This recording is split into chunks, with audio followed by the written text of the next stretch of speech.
Hi guys, so once again we're back here and we're going to tackle about the major social sciences and ideas. Okay, so for this module we are going to tackle about the major social sciences and ideas. Technically ito ay pag-uusapan natin yung psychoanalysis and the rational choice theory. Alright, so before tayo magsimula, here are the objectives of these lessons. Okay, so the first one, you're going to understand the concept and principles of psychoanalysis. I-analyze natin yung mga psychodynamics of the person's personalities when it comes to id, ego, and superego. I know you've heard of that. And for the last one, we're going to interpret your personal and social experiences relating to defense mechanism and techniques. Okay? So, dako na tayo ngayon sa ating discover. Ayan. So, para dito, this is a warm-up activity lang para malaman lang natin kung ano yung mga alam nyo na at mga dapat nyo pang malaman for this topic. So, let's start.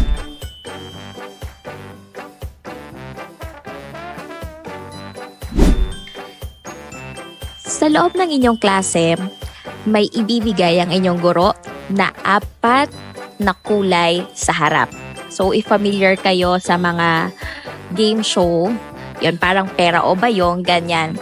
So, this time, 4 na kulay ang nasa harap. Meron kayong pagpipilian na red, pink, green, and yellow. Ayan. So, magkakaroon tayo ng 5 questions lang. At kapag mali ang iyong piniling kulay, syempre, ikaw ay mauupo na. Pero kung ikaw ang isa sa mga matitira after the 5 questions, syempre, bibigyan ka ng recitation chip or additional points sa inyong quiz. So, let's start. The basic tenets of psychoanalysis includes the following except what? Is it the therapeutic techniques and a set of psychological theories? A man thinks irrationally in making choices and decisions in life. For the pink color, the human behavior is largely determined by irrational drives, and attempts to bring drives into awareness lead to defense mechanism. I'm going to give you 3 seconds to choose your color. 3 seconds starts now. Okay, we're done. Tignan natin kung sino ang mga mauupo at mag-stay. Alright, para sa mga naka-line up sa kulay na pula, please stay standing. At para sa mga mali naman ang pinili, please take your seats. For the second question, which of the following is not a part of the personality structure theorized by Sigmund Freud? For yellow, defense mechanism. For red, is it the ego? For the pink one, is it the id? Or for the green one, is it the super ego? 3 seconds starts now. Okay. Let's see kung sino ang magstay na nakatayo. Para sa lahat ng nakatayo sa dilaw, congratulations dahil kayo pa ay maglalaro sa ating next question. For our next question, which of the following describes the level of a conscious mind? For yellow, opposes the desire of the id by enforcing moral restrictions. For the red one, stores memories, motivates and emotions that are very threatening. For the pink one, is visible in the surface, whereas the mind lurks mysteriously beneath.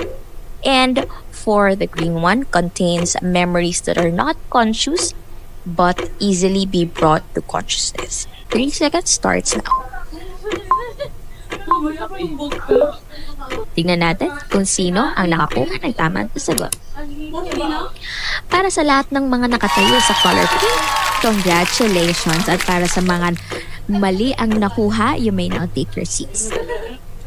For our next question, Miss Reyes saw her 2 students, Adam and Julius, talking to each other while taking the test. She told them to stop talking or they will not be allowed to take the test. She also asked them for the reason of such action. They justify their action by explaining that Julius was just borrowing a pen from Adam and at the time. The student's action is an example of what? For yellow, defense mechanism. For red, ego. For pink, id. And for the green one, super ego. Your 3 seconds starts now. And that time is up. Tingnan natin kung anong kulay ang mananalo. Let's see. Congratulations para sa mga nakatayo sa color yellow. Defense mechanism. If I'm not mistaken, this will be the last question. Let's see. Rico is very thirsty. Sobrang uhaw daw siya. He wants to drink a glass of cold water but he doesn't have any amount of money in his pocket to buy a bottle of drink. He went to the nearest convenience store and got a bottle of drink without paying it. Rico's action is a product of what personality structure? Is it yellow, defense mechanism? Is it red, ego? Is it pink, id? Or is it green, super ego? Congratulations sa mga nakatayo sa color pink, id. So bago tayo magkaroon ng ating brief introduction, sisingilin muna si Ma'am at Sir pagkatapos ng ating discussion. Let's start. According to Sigmund Freud, a person uses different defense mechanisms to defend himself or herself from the fact restrained in the unconscious mind. Sabi ni Lolo Freud, ang pagbabago ng isang tao ay naapektuhan daw ng mga pangyayari simula sa kanyang pagkabata at ang paraan kung paano siya pinatutunguhan ng ibang tao. Ayon kay Sigmund Freud, ako, ikaw, tayo ay gumagamit ng mga iba't ibang defense mechanism. For example, ang depression and anxiety ay epekto ng conscious and subconscious mind natin. Para mas madali nating maintindihan, isipin mo yung iceberg. Ang iceberg ay mayroong yelo sa ibabaw at yelo sa ilalim na hindi natin nakikita. It could represent the conscious and subconscious mind. Sa psychoanalysis, gumagamit ang mga professionals ng different techniques para makita natin ang nasa ilalim ng ating isip o ang ating subconscious mind. Dako na tayo ngayon sa basic concepts and principles of psychoanalysis. Ang psychoanalysis, sabi ni Tatang Freud, ay variation daw ng mga therapeutic techniques at mga psychological theories. Actually, dahil nga bida-bida itong tatay natin, nag-develop lang naman siya ng iba't ibang methods of treatments and theories of personality. At ang main purpose niya, o ng psychoanalysis, according sa kanya, dahil daw ang tao raw, which is tayo, ay may mga unconscious mind, memories, feelings, and desires. Dagdag pa niya, mayroon daw method na dapat sundin ng psychoanalyst. Una, kailangan niyang malaman ang mga bagay na resulta ng mga panaginip ng pasyente. Pangalawa, kailangan niya magbigay ng mga hypotheses base sa past ng pasyente at paano ito nakakaapekto sa present niya.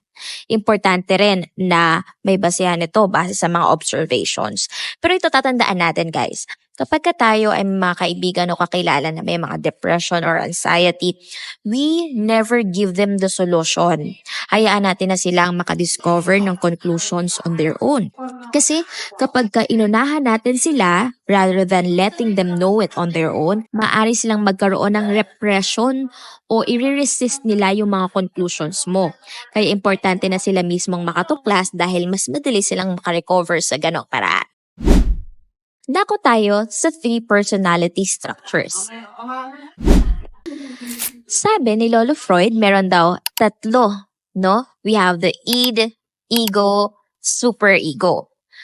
Ang id daw, ito yung mga unconscious or underlying primal urges from birth. Ito yung mga ginagawa natin unconsciously na natural na sa atin simula nung tayo pinanganak. Ang ego naman ay yung portion ng ating personality na nagde-demand sa realidad. For example, may gusto kang ligawan na crush mo. Okay? That is your id. Yun yung desire mo. no? But, hindi mo siya liligawan. Bakit? Kasi ex siya ng best friend mo. Okay? So, that deals with the demand of reality. In reality, hindi mo siya pwedeng ligawan kasi nga, bro code yun, diba? Hindi mo siya pwedeng ligawan kasi naging ex siya ng best friend mo. So, X na yon. So, dako na tayo sa super ego. Dito na papasok yung mga values and ideals natin. Yung mga values and ideals natin, eto na yung mga tinuro sa atin ng ating mga magulang, ng ating pastor, ng ating lolo't lola. Okay? So, ito yung mga different personality structures na siguro hindi pa tayo aware. Pero sa ngayon, aware na tayo. No, na, okay, ito palang ginagawa ko ay base sa aking needs, sa aking desire. Ito palang nag-stop sa akin in doing that. Ito pala yung aking ego. Pero dako tayo sa mga defense mechanism. Okay, so medyo marami itong defense mechanism. So bibigyan lang natin ito ng mga kaunting overview kung ano ito. So ang ating unang defense mechanism ay ang rationalization. Ito yung justification ng unacceptable behavior mo.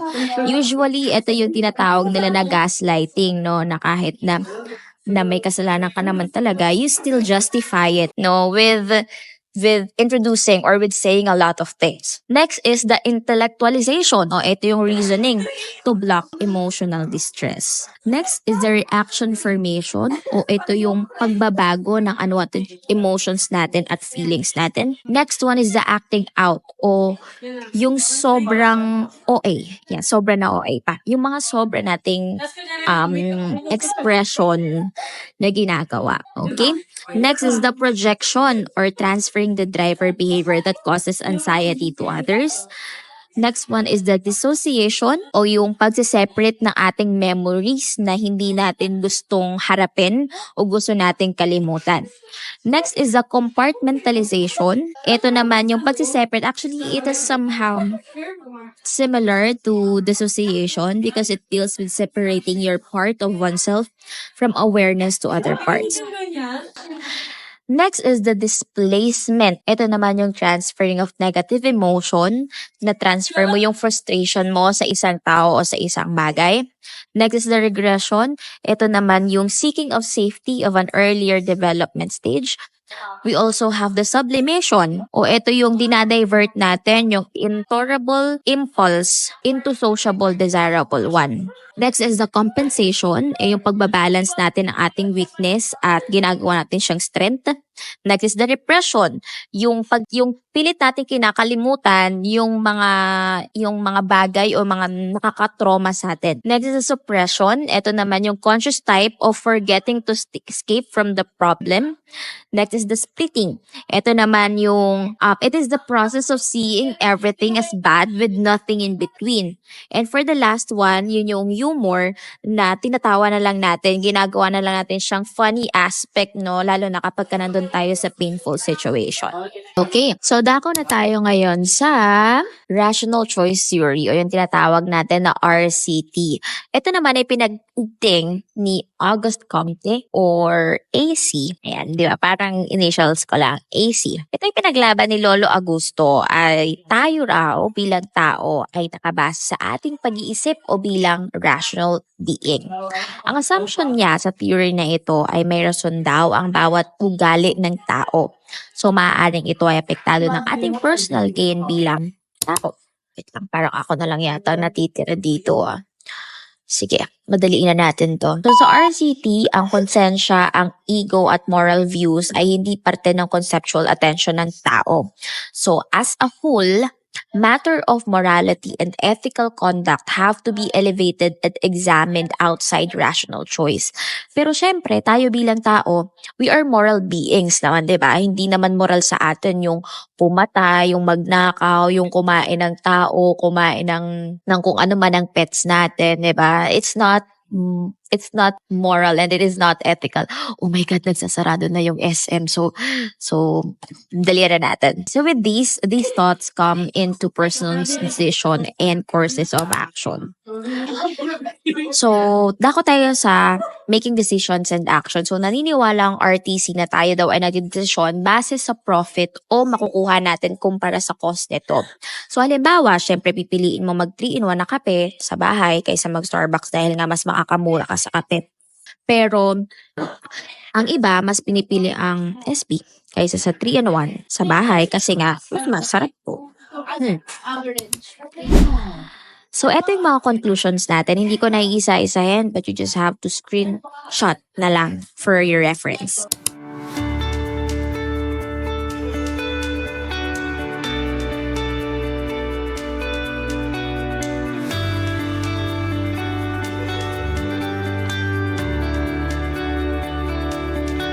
Okay, so dako na tayo sa this is it. So this is our ultimate brain challenge na kung saan you will be having your assessment. Yung answers nito, ibibigay ko na lang sa teacher ninyo, no? Para, syempre, di nyo rin malaman yung sagot. So for our direction, all you need to do is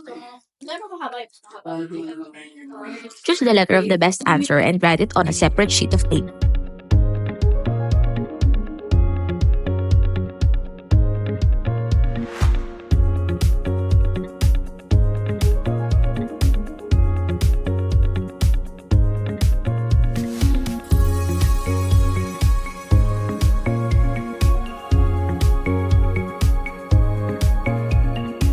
So, para sa part 2 ng ating test, you will have your reflective learning sheet. Ito yung example niya. At syempre, narito ang directions and criteria. So, once again, thank you guys for staying with me. Ayan, natapos natin yung another module natin that tackles about psychoanalysis, rational choice. Those are the major social sciences ideas. I hope I can see you on our next module. And of course, syempre, don't forget to like and subscribe sa ating channel. And if you have any more suggestions, comments on how we can make a better presentation for you guys, we wanted to, to give you an effective and quality presentation para sa mga iba't ibang asignatura. So don't be shy to tell me, how can we improve this one. So once again, thank you so much. Bye, guys.